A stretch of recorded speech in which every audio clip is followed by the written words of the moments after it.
Welcome back once again. We are here for our first round of Modern on camera, along with our third round of Modern for the night.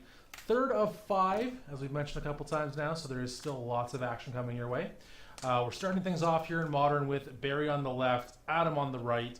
Barry, as always, on his burn deck.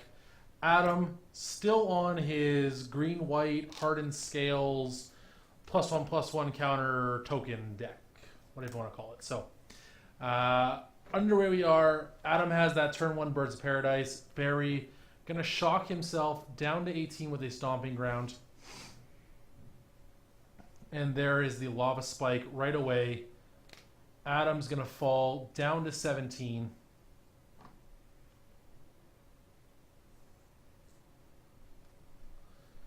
Gets to untap, so does have access to some extra mana this turn, which is nice. There we see a Windswept Heath out of Adam. He's going to sacrifice that immediately. Falls to 16. Now, Barry on burn, we could see, of course, a very quick game like burn does lend itself to, of course. So.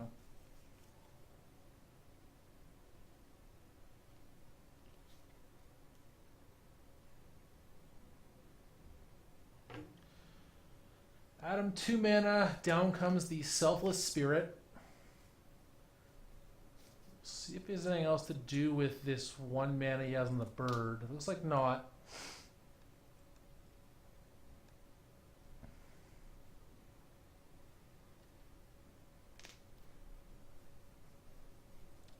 Barry plays out a Scalding Tarn.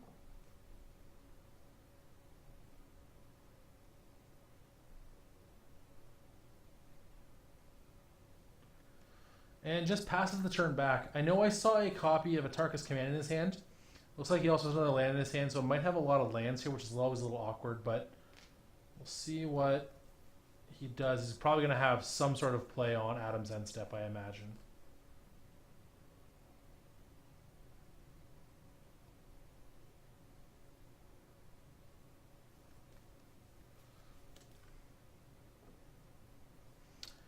Adam cracks off a Flooded Strand, falling down to 15. Yeah, 15 now.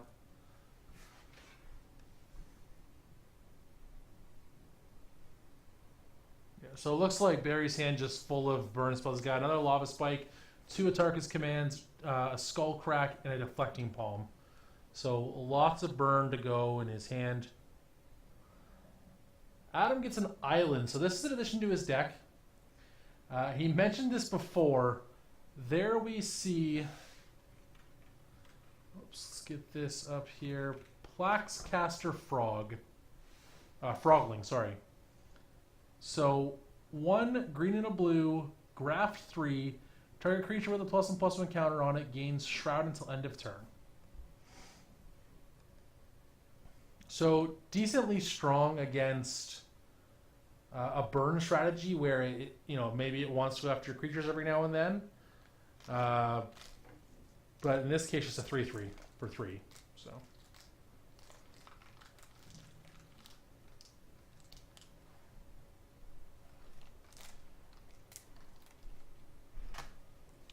Very fetching and shocking here.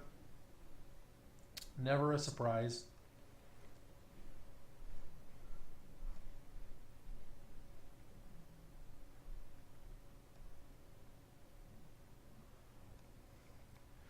And there is a Skull Crack going at Adam, so Adam's going to fall to 12 as well. So we have a tie game. Looks like Barry drew a Boros Charm.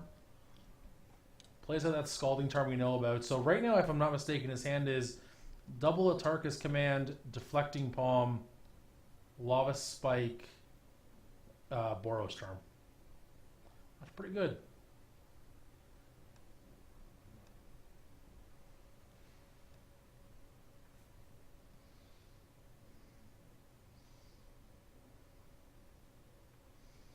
So Barry fetches out a basic mountain.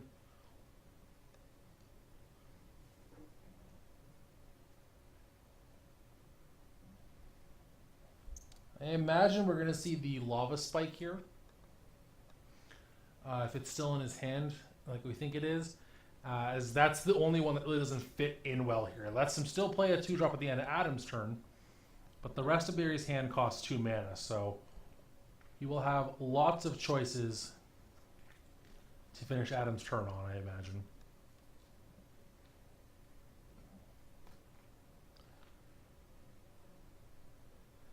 Yeah, sure enough, there's that lava spike. Adam's going to fall to 9. And he's now in that... Okay. Okay, so Barry... Yeah, okay, so Barry at 12. Adam's going to fall to 9 here, thanks to that lava spike. All right. We got all the levels worked out now. So 12 to 9 in Barry's favor. Adam does find a copy of Scavenging Ooze. That's going to be pretty important. However, right now, there are currently 0 creatures in the graveyards. So, Scavenging Ooze not at its best at the moment. May still play it out unless he has something better to do. But 2 Atarkus commands, and again, the fact that there are 0 creatures in the graveyard, mean that Scavenging Ooze is doing very little. Okay, another land for Adam. Barry's going to go ahead and read the Frogling.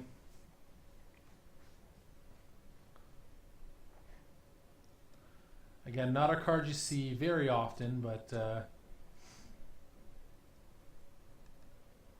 is good to know what it does. Yeah, Shroud cannot be targeted by anything,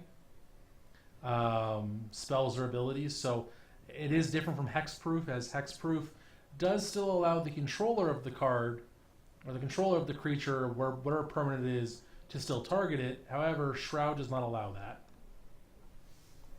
So, I don't think that really matters for Adam too much in this case, but it can come up.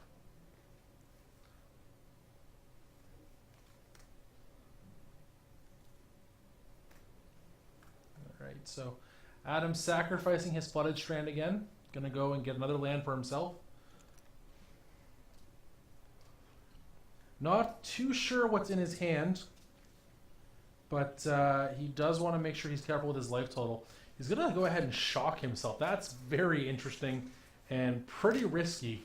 Unless he's gaining life here, I don't know if I like this play. You might not have a choice either, though, to be fair. However, we know that Barry has in his hand, not 1 but 2 copies of Atarkus Command, which is essentially a Skullcrack.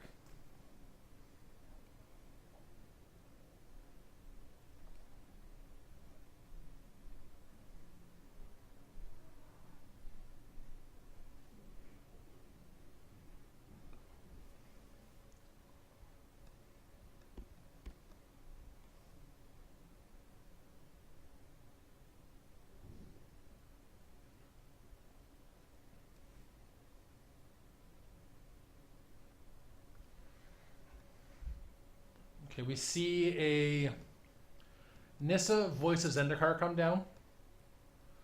I think he's just debating how he wants to pay the 2nd green mana, whether he wants to use the Breeding Pool or the Bird of Paradise. I don't think it matters too much either way. And I mean, unfortunately, unless Adam had, Adam could have counter magic in his main deck. He might have changed things up. But if he doesn't, he's going to be in a pretty bad spot when he sees Barry hurl a bunch of spells at his head.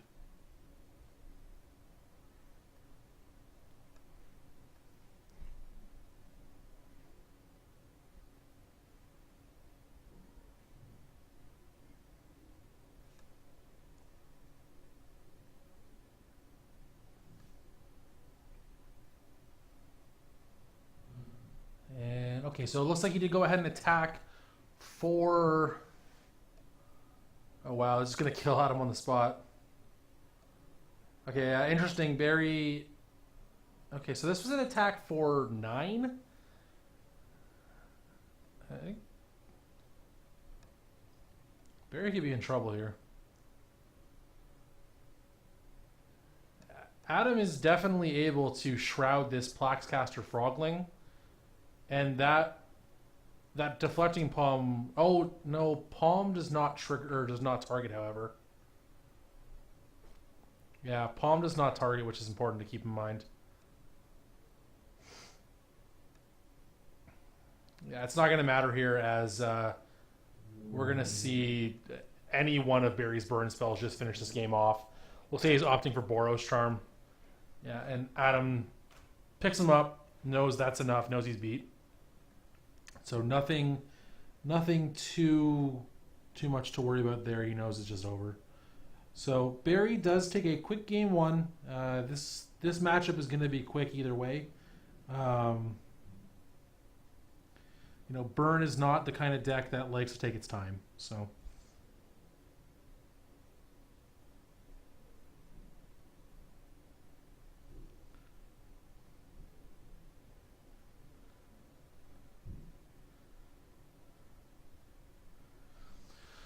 moving into the sideboard, I do see a Spellskite in Adam's sideboard. That's going to be pretty huge.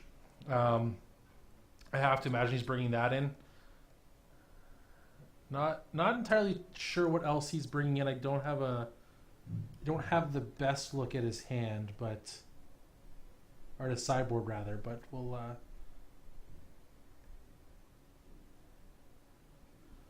have to see what he's able to come up with here.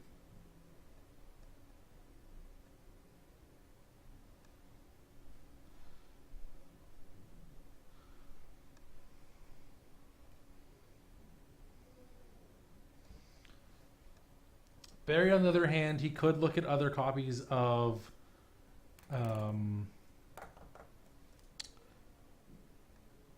I thinking of? Deflecting Palm. As it does play around the Plaxcaster Frogling that he is, of course, now aware of.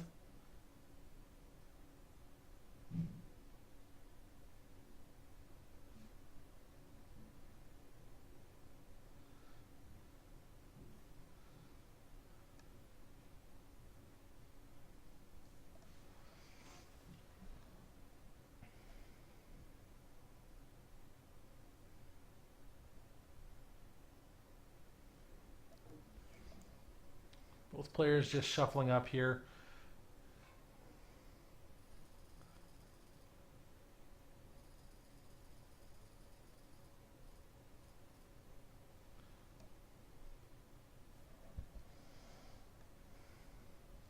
We're going to have Adam on the play, which is it is important. I believe yeah, Adam was on the play game one, and it just didn't matter to Barry. Barry just did what Burn does and killed his opponent.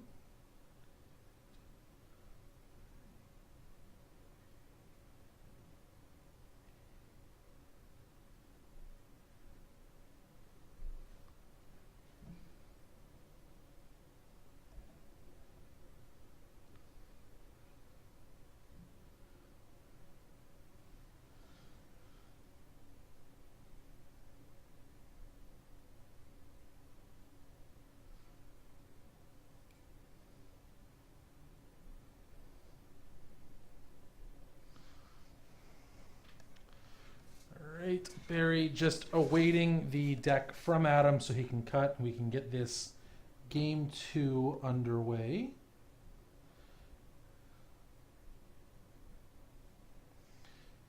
Barry really not concerned about what Adam's doing, I have to imagine.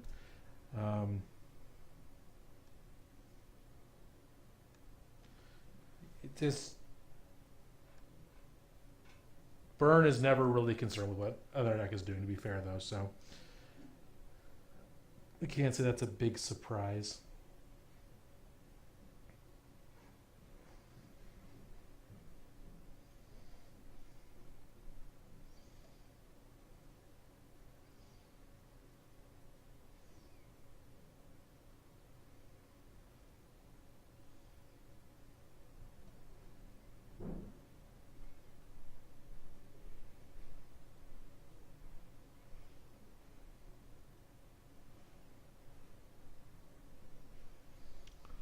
Both players taking a look at their opening 7.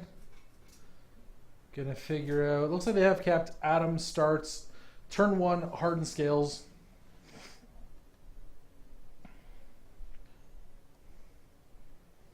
Now these players very familiar with each other's decks, so it's possible Barry could have brought in his copies of Destructive Revelry to deal with these hardened scales. Not a guarantee, of course, as he didn't see them game 1 and didn't see anything game 1 that he really would have had to worry about with that Destructive Revelry, but it is also a possibility. So Barry shocking himself down to 18 again, just like game 1. Thinking over what he wants to do for his turn 1 here. It looks like Adam plays out a Simic Initiate. It's going to get to come into play with 2 +1/+1 counters. It'd be thanks to that Hardened Scales. And here we have a Windswept Heath. And yeah, it looks like a possibly just a passing of the turn. Yeah, it looks like that's the case here. Barry is going to go ahead, end of turn. He's going to fire off a lightning bolt. And it's going at the initiate, so that's interesting. Barry is respecting the creatures, takes out the initiate. Opting to not let Adam do his thing with Graft. Graft and Hardened Scales go together pretty well, I will say. Adam does sacrifice his fetch land at the end of the turn there as well. Just saving time, I imagine. Barry, Arid Mesa sacrifices. Finds himself an untapped Stomping Ground. Gonna fall to 15. Adam finds a Breeding Pool. His is tapped, however, so no damage to take there except for the 1.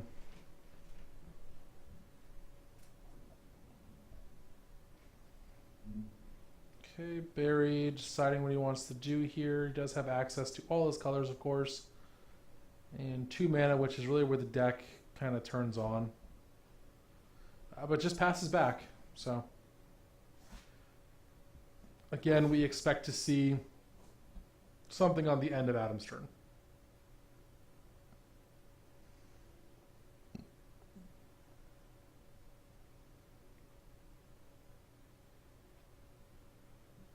Gavany Township comes down for Adam's 3rd land. Again, plays very nicely with Hardened Scales. Barry taking a look. He's got an Atarkus Command in his hand. I also see a Lightning Bolt, I believe, another copy of Lava Spike. And there is Scavenging Ooze. So that's going to be pretty big. I imagine Barry's going to want to go ahead and in response... he's going to try and eat this Simic Initiate, and Barry's going to have a response to that for sure. He's just deciding what he wants to do. Looks like he's going to go ahead and... Interesting choice. He's going to prevent the life gain for Adam, but Adam will still gain the 2 counters on that Scavenging Ooze. So Adam will go down to 16, which is, you know, essentially what Barry wants. However, the Scooze does get bigger. This is now out of bolt range, which is very important. Now, one card I have been pointed out again that is in Barry's hand is that Deflecting Palm again.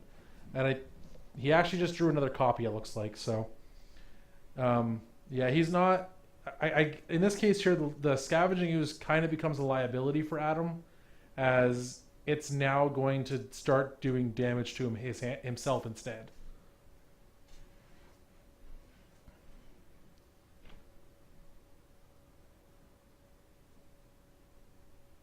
So Adam trying to decide what he wants to do this now. I mean, probably starting with attack is fine.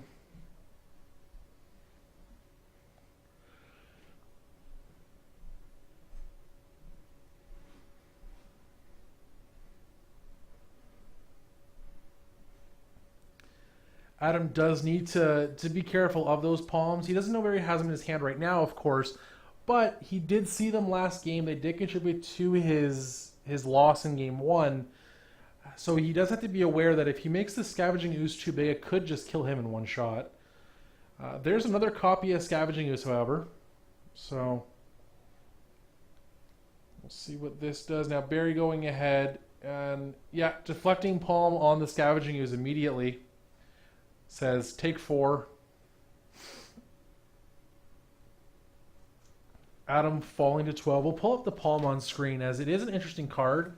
It does not target, which is one of the key things to it. Well, apparently that didn't get pulled up. All right, let's try this again. There we go. So there it is there. The next time a source of your choice would deal damage to you in this turn, prevent that damage. If damage is prevented this way, deflecting palm deals that much damage to that source's controller. Another lava spike going to Adam's head, so he's falling to 6 here. Adam's in that rough spot again where Burn likes to have you, where you just... Okay, that's a good card, though. That is a copy of Timely Reinforcements. So, if you control less creatures than your opponent, get 3/1/1 soldier tokens. If you have less life, gain 6 life. Very unfortunately for Adam, does have another copy of Skullcrack here. So Adam essentially paid 3 mana for nothing. As he, of course, does have more creatures than Barry, so he'll be able to put Barry down to 9, which he will go ahead and do. But Adam is dead to so many spells, and there's a lava spike in Barry's hand, so that's enough. So a very quick 2 games for Barry there.